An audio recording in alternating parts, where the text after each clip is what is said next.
Тэгэхээр зэвсэг түвшний хэмжээнд жилд 2-оос 3 мянган хугацаа цэргийн албан хаагчдыг хавар намрын улиралдаа бид нар цэргийн албанд татаж 1 жилийн хугацаатай ингээ алба хаалгадаг. Тэгэхээр энэ алба хааж авах хугацаанд сүрээгээр өвчлөж байгаа хугацаа цэргийн албан хаагчдын тоо бол энэ жилийн хувьд бол нэлээд буурсан үзүүлэлттэй байгаа.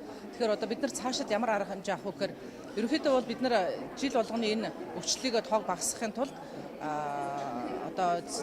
цэргийн албан хаагчдын байрлаж байгаа байрны хувааргансан энэ байрлалыг бол цөөлөх, багасгах, хоёрдугаар гэх юм бол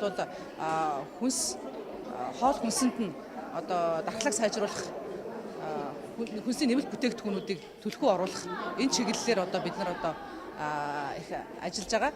Мөн цаашлаад хугацаа цэргийн албан хаагчдын цэрэгт албан хаах гээд эрэхт нь бид нар эрентхэн зургаар энэ уушгины өвчлөлүүдийг онцлох энийг илрүүлэх чиглэлээр бол сайн ажиллаж байгаа.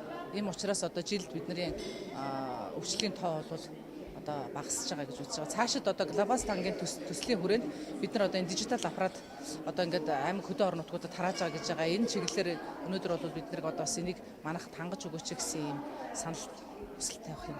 Ерөнхийдөө бол шин сүрээ бол илэрч байна. Энэ бол бид нар бол яг энэ дээр бол хяналт тавихад бол яг 51% нь бол эхний 6 сарда өөр хэлбэл ирээд хугацаа зэрэг ирээд эхний 6 сарда дараагийн 49% нь бол ирснээс хойш 6 сарда. Тэгэхээр энийг бол бид нар сарцсангүй ойлголт юм л да. Яг бид нар 100% энийг гарахгүй байх талаа чиглэлээр бол ажиллаж байгаа боловч энэ жишээ хугацаа зэрэг албан хаагч гэрлүүгөө чөлөөгөөр явдаг тийм ээ. Тэгээ мөн хавар ирсэн хугацаа зэрэг албан хаагч хаажгаад намар болохоор даарч хөрөөд ч юм уу тийм ээ. Дархлаар ингээд суларснаа суулж байна. Энэ өвшил ингээд дэгддэг юм асуудал байна. Гэвч бид нар аль болохоор л энийг гарахгүй байх тал дээр зэвсэг түвшний нийт дарга удирдлагууд тийм ээ бид нар бол байнга л анхаарч ажиллаж байна.